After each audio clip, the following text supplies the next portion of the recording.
할렐루야. 오늘 새벽 예배 인사를 사도 요한이 요한계시록에서 7교회에 했던 인사로 대신하고자 합니다.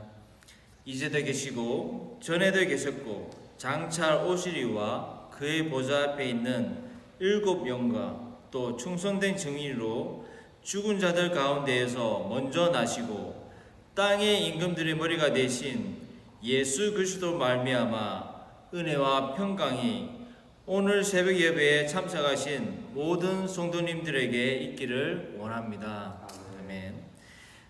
오늘 주시는 하나님의 말씀은 계시록 2장 1절부터 7절까지의 말씀입니다. 요한계시록 2장 1절부터 7절까지의 말씀을 함께 교독하도록 하겠습니다.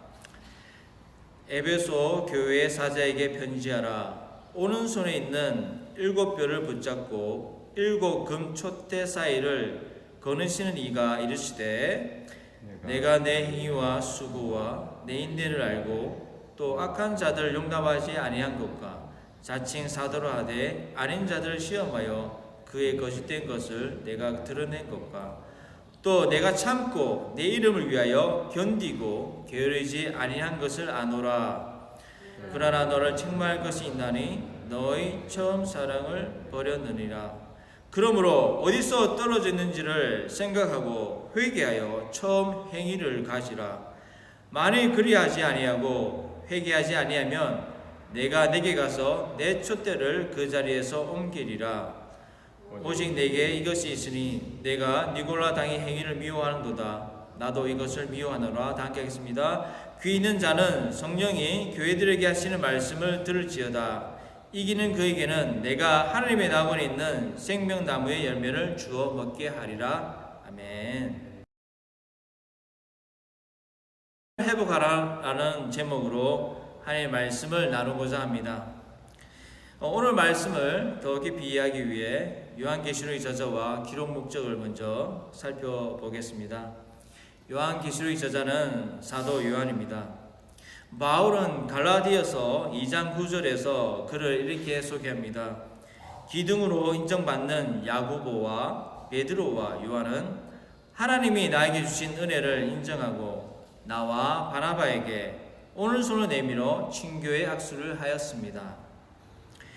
성령께서 주신 바울의 이방인 선교 사명을 이 세 사람은 기꺼이 인정하고 축복하며 파송했습니다. 이 결단을 통해 바울의 선교가 본격적으로 시작되었고 복음이 전 세계로 퍼져나갔습니다. 만약 야고보, 베드로, 요한이 이 사명을 받아들이지 않았다면 어쩌면 사도 요한은 에베소로 가지 않았을지 모릅니다. 이처럼 바울의 고백을 통해 사도 요한이 초대 교회에서 얼마나 큰 역할을 했는지 알 수 있습니다.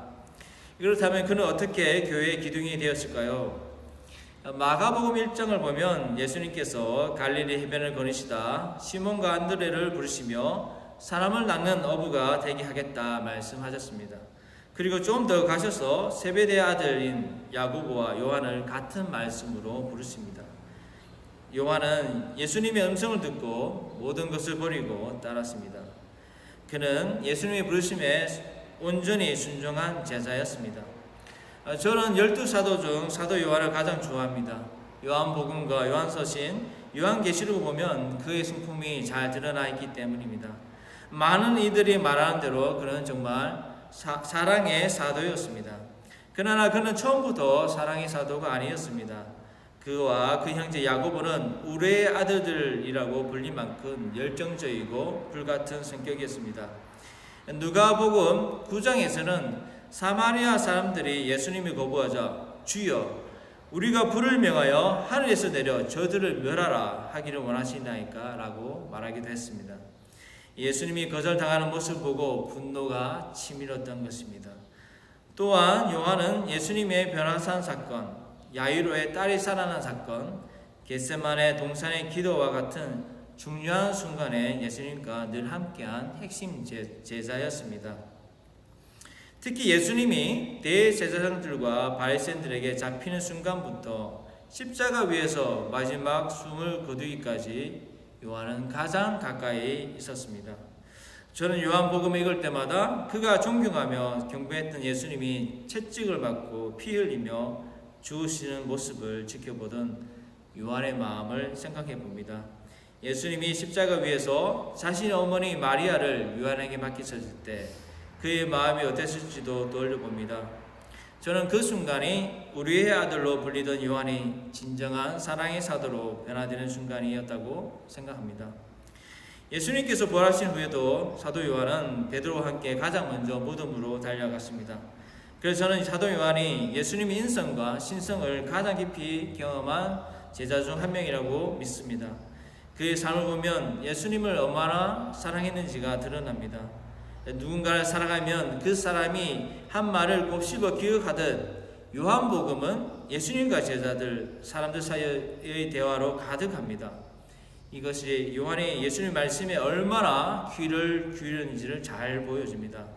이처럼 그는 예수님을 깊이 사랑했고 예수님께서도 요한복음에서 그를 사랑하신 제자라고 소개하십니다.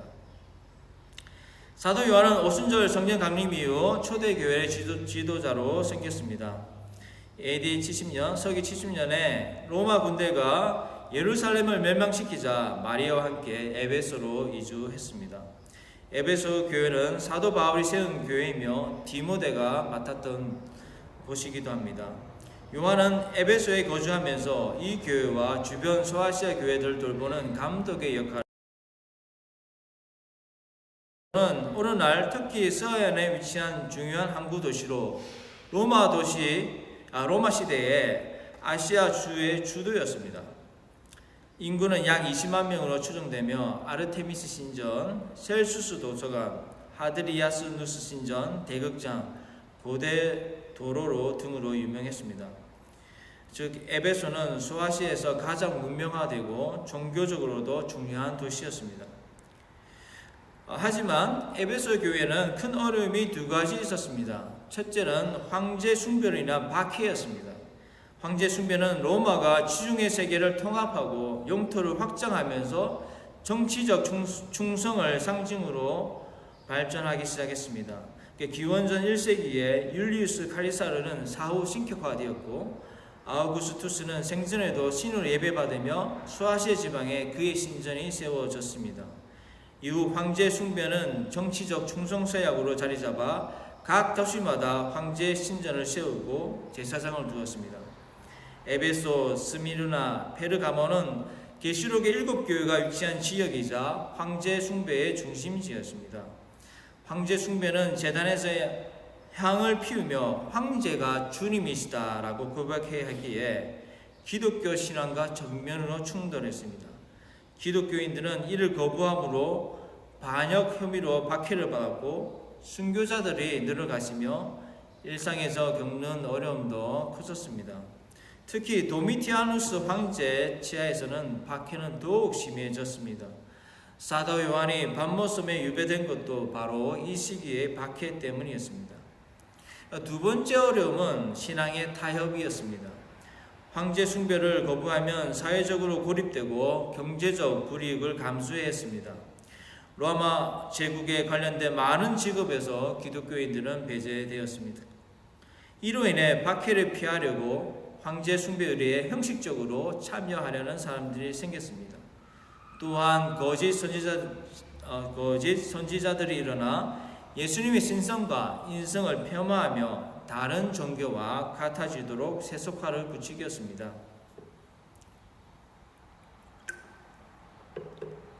이러한 상황에서 사도 요한은 요한계시록을 통해 황제 숭배 같은 세속 권력을 바벨론 짐승으로 묘사하고 있습니다. 그리고 교회가 두려움과 타협을 버리고 끝까지 예수 그리스도께 충성하도록 권면했습니다. 그리고 하나님의 궁극적 승리와 새 창조의 소망을 선포했습니다. 이러한 배경을 하면 오늘 본문에서 예수님께서 에베소 교회에 주시는 말씀이 더 선명해집니다. 알파와 오메가, 처음이자 마지막이시며 오른손에 7뼈를 붙잡고 7 금촛대 사이를 거느리신 예수님께서 사도 요한에게 에베소 교회에 편지를 쓰라고 명하십니다. 예수님 먼저 에베소 교회를 두 가지 이유로 칭찬하십니다. 본문 2절에서 3절을 보시면 내가 내 행위와 수고와 인내를 알고 악한 자들을 용납하지 아니한 것과 자칭 사도로 하나 아닌 자들 시험하여 그의 거짓됨을 드러낸 것과 또 내가 참고 내 이름을 위하여 견디고 게으르지 아니한 것을 아노라. 이 말씀을 통해 황제 숭배와 신앙의 타협이라는 어려움 속에서도 에베소 교회가 신앙을 지키기 위해 얼마나 헌신했는지 알 수 있습니다. 예수님께서 직접 칭찬하실 만큼 대단한 헌신이었습니다. 또한 6절에서는 내가 니골라 당의 행위를 미워하는도다 나도 이것을 미워하노라 라고 말씀하십니다. 니골라 당은 우상 숭배를 정당화하고 윤리적 방종과 성적 부도덕성을 교묘히 전하는 이단이었습니다. 예수님은 외부의 황제 숭배와 내단의 이단의 위협 속에서도 신앙을 지킨 에베소 교회를 칭찬하셨습니다. 에베소 교회는 믿음의 반석 위에 서서 옳고 그름을 분별하는 영적 분별력을 가지고 있었던 것이었습니다. 그러나 예수님은 한 가지를 책망하십니다. 4절입니다. 그러나 널 책망할 것이 있나니 너의 처음 사랑을 버렸느니라. 이 말씀을 들은 에베소 교회는 가슴이 철렁했을 것입니다. 처음 사랑은 예수님에 대한 사랑뿐 아니라 형제 자매에 대한 사랑도 포함하고 있습니다. 악한 자들을 용납하지 않고 거짓 사도를 분별하며 니골라 당을 걸러내기 위해 에베소 교회는 새로운 교인들과 자신의 교회 공동체의 교인들을 면밀히 관찰하고 판단했을 것입니다. 이 과정이 계속되면 어떻게 될까요? 아마 서로를 불신하게 될 것입니다. 새로운 사람이 교회에 오면 이단인지 아닌지 의심하고 관찰했을 것입니다. 오늘날 신천지와 같은 이단을 경계하듯 교회에 열심인 사람을 경계의 눈으로 보는 것과 비슷할 것입니다. 이처럼 관계에서 불신이 자리 잡으면 쉽게 사라지지 않습니다. 교회에 나오자마자 자신이 잠재적 이단으로 의심받고 감시당한다면 아무도 교회에 나오지 않을 것입니다. 사람은 그 누구도 자신이 판단받기를 원치 않기 때문입니다. 무엇보다 문제는 처음 사랑을 버린 것이 교회의 정체성과 생명에 직결된다는 점입니다. 촛대는 교회가 세상 속에서 하나님의 빛을 비치는 사명을 상징합니다. 예수님이 촛대를 옮기신다는 것은 교회에서 성령님의 임재가 떠난다는 의미이며 교회에서의 생명이 다한다는 뜻입니다. 이것이 얼마나 두려운 일인지 우리는 잘 알고 있습니다. 하지만 예수님의 공고는 단순한 책망이 아니라 에베소 교회가 다시 돌이켜 하나님의 교회가 되도록 이끄는 데 있습니다. 그래서 예수님은 첫사랑을 잃어버린 에베소가 그것을 회복할 수 있는 길을 제시하십니다. 그 길이 5절에 나옵니다. 그러므로 어디서 떨어졌는지를 생각하고 회개하여 처음 행위를 가지라. 이 말씀은 자신이 어디서부터 잘못되었는지를 깊이 돌아보고 그 자리에서 회개하여 처음 예수님을 만났을 때의 마음과 행동을 회복하라는 의미입니다. 사도 바울에게서 예수님을 전해 듣고 주로 고백했던 그때를 기억하고 그 믿음을 다시 붙들라는 권면입니다. 저도 이 말씀을 묵상하면서 제 개인의 처음 사랑을 돌아보게 되었습니다. 26살 때 저는 미국 아이오와로 유학을 가서 과 선배 초대로 불교 신자인 제가 처음으로 한인이민교회에 나갔습니다. 그 후 27살 때 인생에서 가장 힘든 시기에 예수님을 만났고 그때의 기쁨이 너무 컸었습니다. 왜냐하면 예수님은 제 존재를 온전히 완전히 받아주셨기 때문입니다. 그 은혜가 너무도 감사해 날마다 기도했고 공부로 바쁠 때에도 교회 형제 자매뿐만 아니라 남을 도와주려고 많은 시간을 냈습니다. 조금이라도 예수님이 나를 사랑하신 은혜를 갖고자 봉사에 힘썼습니다. 그때 주님, 제가 학생이라 드릴 것이 시간밖에 없습니다. 그래서 제가 시간을 드립니다. 라며 기도하며 한글학교 선생님으로 봉사했을 때가 있었습니다. 한국에서 7살 때 입양되어 아이오와의 백인 가정에서 자란 분을 제가 한글 학교에서 만났을 때 그분의 이야기를 듣고 너무나 가슴이 아팠습니다. 그리고 그분은 자신의 가족을 한국에서 찾기 원했고, 제가 하나님께 기도했을 때 정말 기적처럼 32년 만에 한국 가족을 만나는 화해의 순간을 직접 보게 되었습니다. 이 사건이 제가 평화사역으로 이어지는 큰 계기가 되었습니다. 2009년에는 하나님과의 관계가 깊어져 만물이 아름다움으로 충만하게 느껴지던 때였습니다.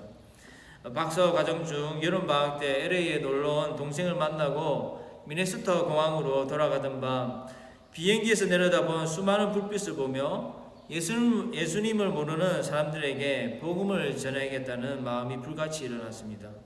공항에 도착해 다음 비행기를 기다리는데 제 마음속에 갑자기 목사라는 단어가 떠올랐습니다. 그 단어는 전혀 생각해 본 적이 없었고 여러 우여곡절 끝에 이것이 하나님의 부르심을 깨달았지만 저는 거부했습니다. 그러나 2010년 2월 셋째 주 새벽기도 중에 하나님께서 환상 가운데 사마리아 여인 삭개오, 혈병 여인, 가늠한 여인들을 보여주면서 내가 이 사람들을 얼마나 사랑하는 줄 아니? 나와 함께 하지 않을래? 라는 부드러운 음성으로 저를 초대하셨습니다. 그 사랑에 감동되어서 제가 모든 것을 내려놓고 목회자가 되기 위해 신학교로 가게 되었고, 그 이후로 복음을 전하는 일과 교회 사역과 더불어 깨어진 관계, 깨어진 가정, 깨어진 교회 회복을 위해서 평화 사역을 감당하고 있습니다.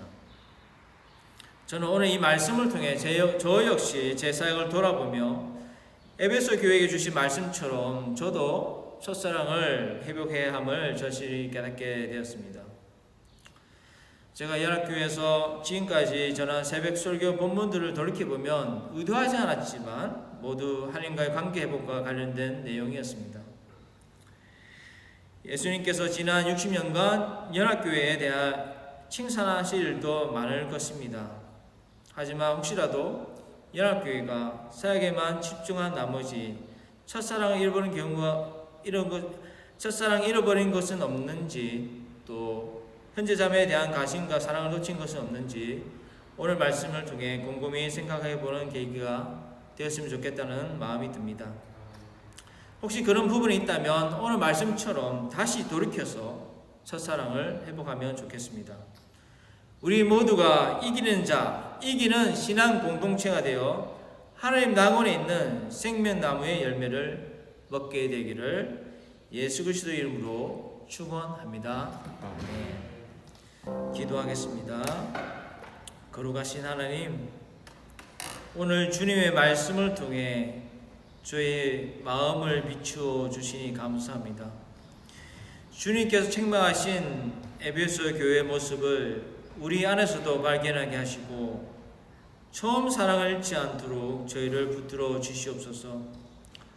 형제 자매를 향한 관심과 사랑을 회복하게 하시며 몬트리올 연합교회가 세상 속에서 주님의 빛을 비치는 촛대가 되게 하시옵소서. 우리 모두가 이기는 자로서 하나님 낙원에 있는 생명나무의 열매를 누리게 하게 하여 주시옵소서. 이 모든 말씀 주 예수 그리스도 이름으로 기도드립니다. 아멘. 이제 자유롭게 각자 기도하는 시간을 갖도록 하겠습니다. 오늘 하루 예수님에 대한 첫사랑이 회복되는 시간을 가지기를 기도합니다. 아멘.